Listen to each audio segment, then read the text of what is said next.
Start recording. So I guess the big excitement is who are we going to vote for mayor, but I don't know. I don't know if that's what we want to talk about or not. We talk about good stuff, Yeah, we want to talk about good stuff. not politics. Well, I think one of the good things we should talk about is probably the video that's making the rounds at Compass. Robert Refkin was on CNBC last week, right? And feels that our recession has probably bottomed out in terms of real estate anyway. Yeah, but I thought it was really interesting that it was more than verified by our the interviewee we had on our call later in the week last week. That was yes, with David Stevens, who he's with well, he was, I guess he stepped down, but he served with under Obama on the he was a commissioner for HUD, right? Was that something, whatever? Well, it wasn't HUD, but he was like the White House staff for housing, brought in to help solve the But then I thought they made him the yeah, well, I mean, I think initially he was brought in to be on the staff, but then they made him the commissioner. Anyway, David Stevens, he's now retired, right? Or whatever he's doing, but well, retired from that. Yeah, but I thought it was even more interesting that now he's on the board of several different REITs, real estate investment trusts, including one of the largest commercial REITs in the country.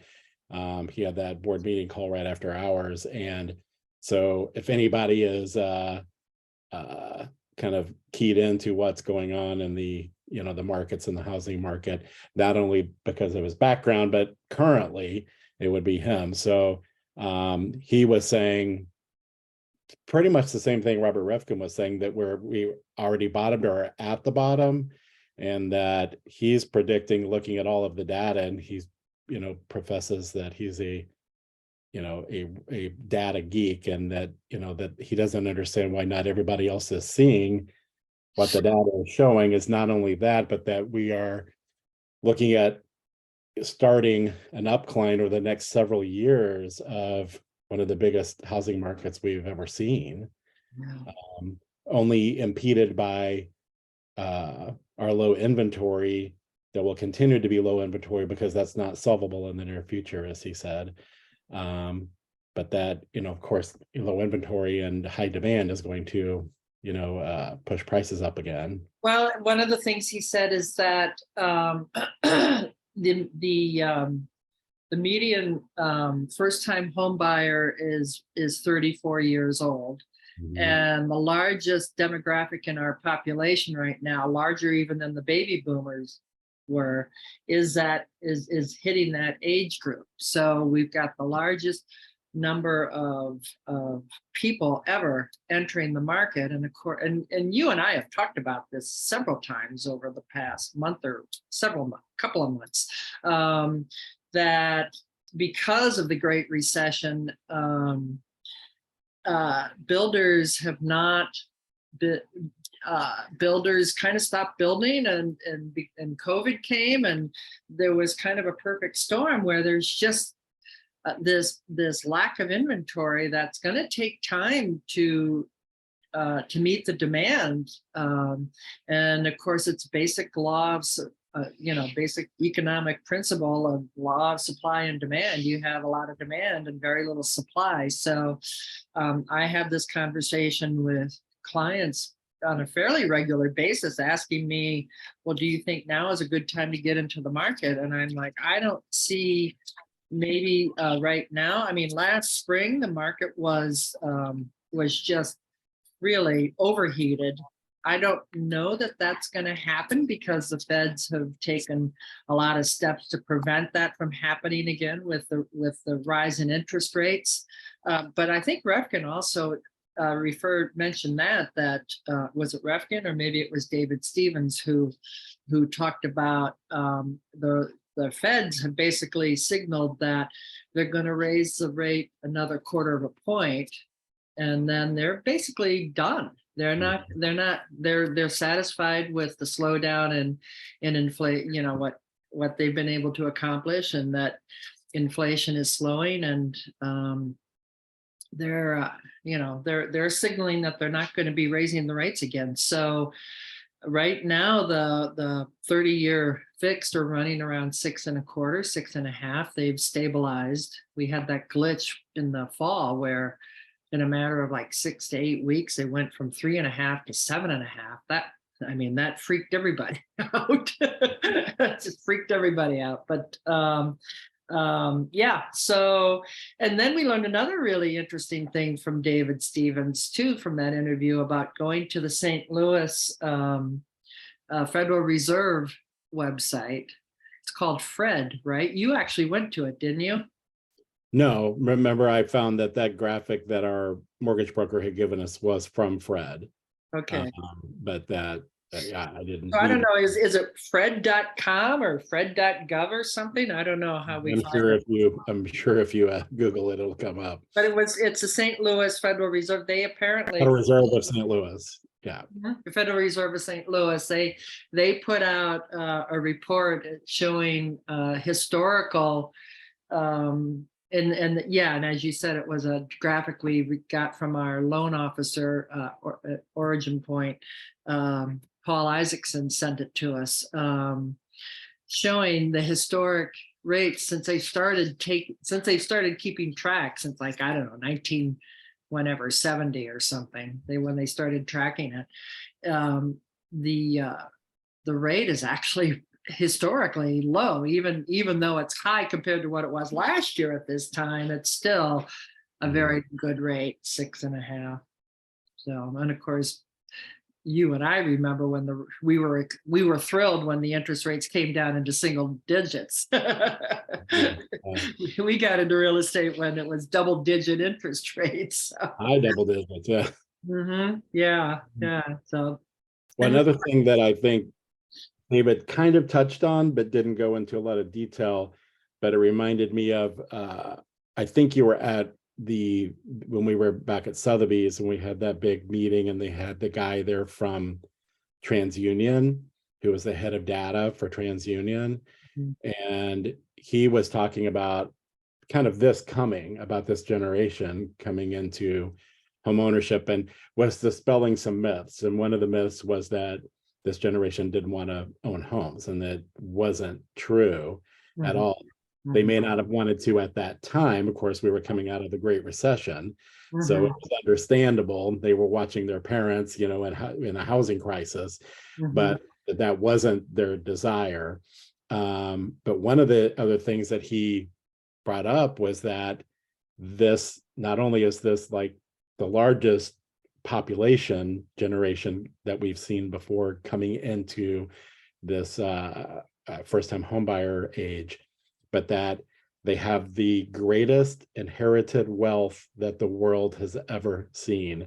This generation has more wealth than any, and you would think that would be like every generation is, and that's not true. Because it's it's all relative to the housing cost, cost of everything at the time or whatever, but that we've never seen anything like this before. So we're coming into this generation that's going to be first-time home buyers that want to own property, and that we're going to have the greatest wealth we've ever known. So we don't have inventory for them, right? And they have nothing to buy. But no, Leonard actually addressed that, what you're talking about, the legacy wealth, and how their parents or their grandparents. He addressed it in his letter this morning. Or maybe it wasn't this morning. Maybe it was over the weekend sometime. But anyway, I was catching up on emails this morning, so he might have written it on Saturday. I read the recent Lenny's. I call him the Lenny, his daily emails, and I haven't seen them in a while. Yeah. Yeah, no, but he had talked about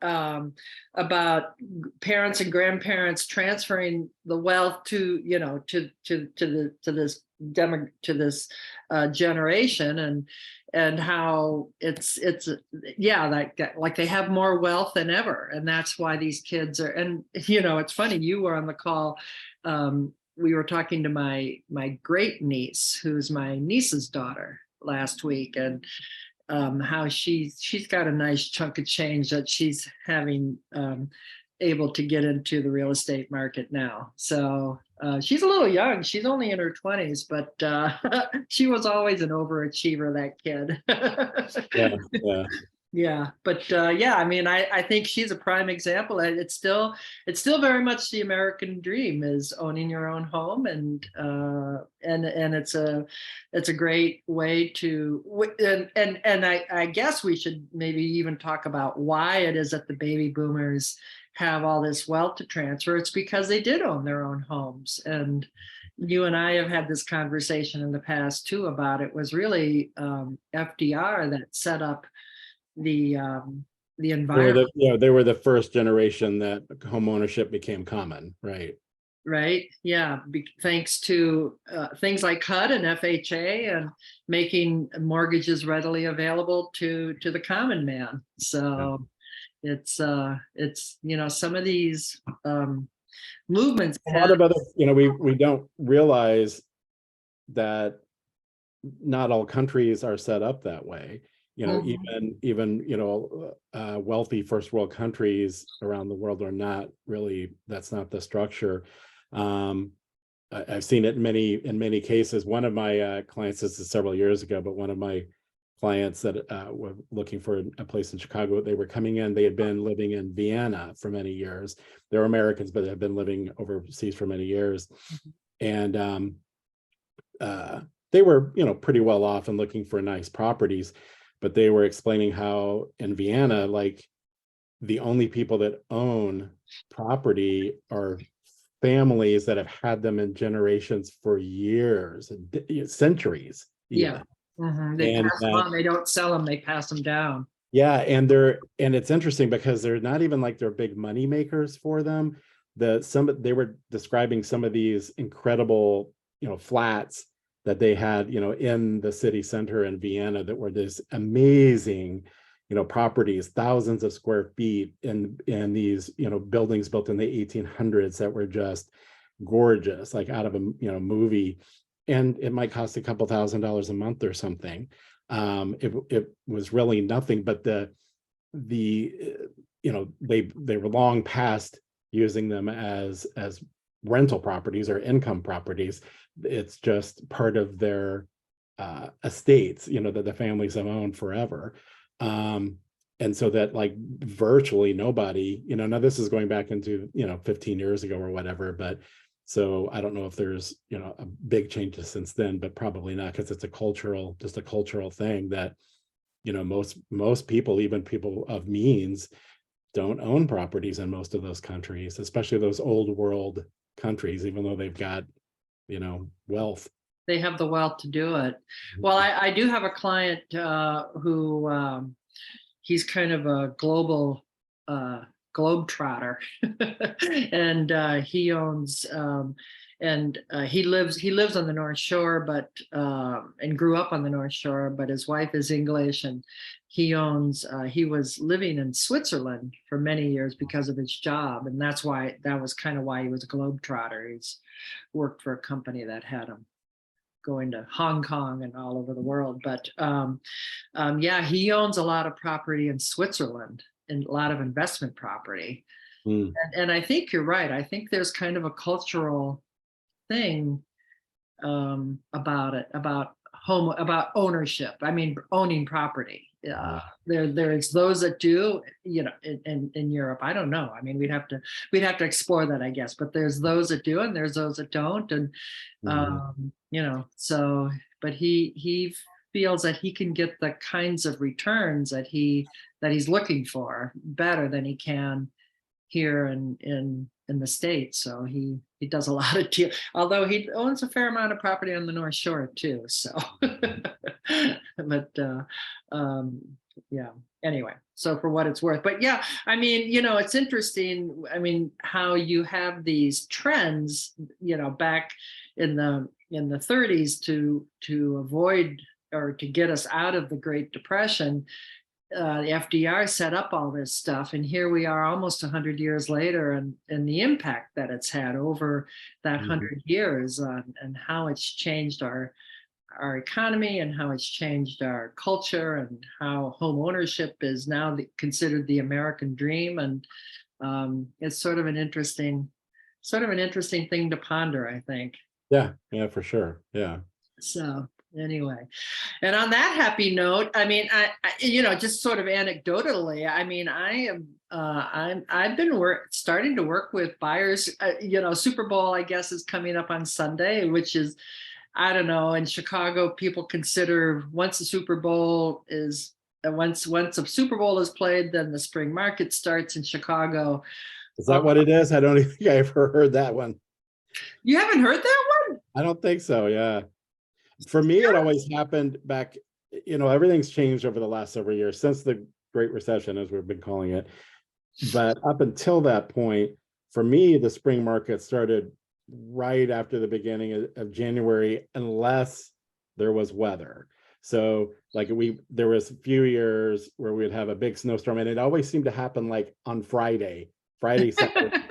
So like all the shows got canceled, and open houses got canceled and all that. But and then it would just kind of build and build, and then as soon as there was a decent, I don't mean spring weekend, but just a decent weekend that wasn't a blizzard or something, then boom, it happened even before Super Bowl. But I don't know, maybe that's, well, I mean, so my experience is that, yeah, I agree with you that people come back from the holidays, they've been out of the market essentially since Thanksgiving, because they're all tied up with family and the holidays and traveling, and there's not a lot of bandwidth to think about real estate.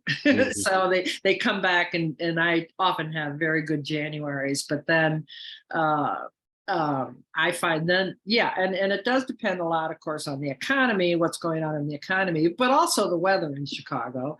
Although if the economy is such, something's happened where interest rates have dropped or whatever it is. I mean, I remember one January 3rd or whatever day it was, right after New Year's, I had a call from a client who knew that she wanted to sell, and called me, and I couldn't get the car out of the garage because there was so much snow on the ground. We'd had a major snowstorm. So yeah. I ended up taking the bus, and I got over there, and I rang her doorbell, and she didn't answer her doorbell. And I'm like, well, she's got to be here. Where would she be? I mean, nobody could get anywhere. And so I called her. I had my cell phone, and I called her. I'm like, remember, this is the good stuff. So don't tell me she like died in her sleep or anything. No. She was there, but she thought, no, she was home, but she assumed it was like a I don't know, somebody dropping off a pizza flyer or something. She thought it was like a spam, somebody ringing her doorbell. She said, oh, I never thought you would be here. I'm like, yeah, I'm here. I would have called you if I wasn't coming. What do you mean? Yeah. It seems stranger now, but our winters have changed so much. Well, right. Yeah. Like it seems like I went through whole seasons of just tromping through snow and digging boxes out of ice and snow, and carrying all my WD-40 and de-icer stuff, and yes, all the accoutrement for showing in the winter. And it just doesn't seem like that's that big of a thing anymore. No, well, we've had such a mild, I mean, we had that cold snap in December, and one of my listings is on a lockbox, and an agent called me. She said, I can't get the lockbox open. I'm like, well, yeah, don't you have the icer with you? She said, no. And I'm thinking to myself, what kind of an agent doesn't carry the Yeah. People haven't been in the business very long, and no, right? Anyway, so let me finish. Old Chicago winters. That's right. So I ended up taking the listing and I came back, and of course, our MLS rules are such that I had to get it in right away. So I did. I followed, had it in the next day or whatever, thinking this is a waste of energy because there's a foot of snow on the ground and nobody's going to show. Well, I actually ended up having multiple offers on that property and I had it sold the next week. So sometimes whatever's going on in the economy will override bad weather, but Yeah. was kind of an amazing thing. But yes, I mean, but typically, yes, I often have a very good January. And then things kind of simmer down actually for me typically. And then they pick up again. I always consider March, St. Patrick's Day, March 17th to be the start of our spring market. But I've Okay. heard many, Not the Super Bowl. not the Super Bowl, but I've heard many agents say, oh, well, there's no point in putting anything on the market till after the Super Bowl. That's when our spring market starts. I'm surprised you hadn't heard that. That's pretty common. But Yeah. so I saw on the paper this morning that it's going to be the Eagles, I think, against the Philadelphia Eagles. So that'll make Sky happy. I guess they trounced the 49ers like 31-7. I heard Philadelphia did And really I well. think it's the Chiefs, I think they're playing in the Super Bowl. I don't know. We're such football fans. That's where it was headed. I don't know what happened yesterday, except that Philadelphia did really well. That's all I know. Yeah, we're such football fans. If it was the Bears in there, I'd probably be paying more attention. What's more pertinent to me is the fact that the last day of restaurant week is Sunday. So we're gonna. Only when it's vegan restaurant week, then I'll pay attention. Aren't any of your vegan restaurants participating in restaurant week? Not that I've ever heard. Yeah, it's gonna. Yeah, not that I. Well, I think we're gonna actually take advantage of. It's Carl's birthday, so I think we're gonna take him out. He's already got plans with all of his pals for Friday and Saturday, so we're gonna take him out. We're gonna finish up restaurant week celebrating his birthday. So. Although we went to Plantaqueen, as I showed you on Friday night. And it was a zoo. It was crazy. I know. You sent me that video. I couldn't believe it. Well, I couldn't get any reservations. They were all full. But on their reservation system, it allowed me to do a notify, like if something opens up. And I got a notification. Well, I take it back. They did have a reservation available, but at 10:45. Oh my God. So I put in a notification. Let me know if anything between 6 and 8 comes up. And it did notify me a few hours later, and I got an 8 o'clock reservation. Oh, well, that's civilized. Yeah, we thought we'll go over there early. We'll have a cocktail, and we'll probably get in anyway. We went over there at like 7:30, and they're like, "Sorry, there wasn't even room for us to get near the bar. There were so many people waiting at the front and the lobby and around the bar and everything, and they were seating at the bar. So we went across the street to Havana and had some mojitos, and then came back over, and they seated us at 8 o'clock. But by the time we left at like 9:30 something, it was just as packed in the front of all the way up, people waiting for tables and waiting to get to the bar and everything. What night was this? Friday night? Friday night, yeah. Was it and they weren't participating in restaurant week? Nope. Just the usual Friday night disco and dumplings. Say that again. What? Their daily specials. Friday is disco and dumplings. They play disco music? I don't understand. I don't know. The disco ball was going, that disco ball that's in the bar area. I don't know. They just call it that, I think. And it's like they do dumplings, like a plate of dumpling specials that they aren't on the menu. Different ones. That's really interesting because Plantaqueen is completely vegan, right? I mean, it's 100% vegan menu. Yeah, but it was a hot place, and I mean, and it was kind of a scene too. So it was interesting, like all of the different people that were in. And now they're a national chain, right? Now you were telling me about the Planta. Yeah, they're out of I think they're out of New York, but yeah, they have different. They have different, like the Plantaqueen is Asian, and then there's one that you said was Mexican. Just the regular Planta is Italian, and Planta Queen's Asian. They have Planta Cochina, which is Mexican, and Planta Burger. And they're like New York, Toronto, Miami. I think there's some in Scottsdale. They're different cities. This was the first one in Chicago, which is the Planta Queen. We asked the manager, who happened to know Stump, by the way, if they were opening other ones. She said, Why yeah. does that not surprise me? Yeah. And she knew him by name. He didn't know who she was, but as soon as she heard Stump, She was must like, have been a manager at another place that you frequented, obviously. No, she's from the advertising business. Yeah. Oh, But anyway, yeah, she said they're opening the other ones in Chicago too. She didn't get specific on which ones and when or whatever, but she was like, yes, they are. Yeah. wow. That is stunning. I mean, it's really interesting. So we'll have to talk next week about, well, maybe we won't have to talk about it. I was going to say about our what's his name, McDougal and his yeah. Nah. Yeah, You and I will talk about that. we're not talking about that, but Everybody else. I guess, but that's kind of a thing. Like dry January has become a thing. I guess there's veg January. So they had a separate dry January menu of about 5 or 6 spiritless cocktails or whatever, and they looked really good. So they had a separate one that was on all the tables and everything. So I thought that was kind of cool. Especially the Asian, because they had all the different, fruit juices and citruses and, all the different, mixers that they use in the cocktails anyway. Yeah, they looked really interesting. Speaking of Asian, did you see the Google Doodle this morning? Yeah, I did. It's bubble tea. It's a little game you can play. Make your own bubble tea. Wes introduced me to bubble tea last week. I've always seen the signs. I never quite knew what it was, and now I know. Thanks to Wes, I know what bubble tea is. And on that note, everybody have a good week, and we'll catch up with you next. go have a bubble tea. Go have a bubble tea.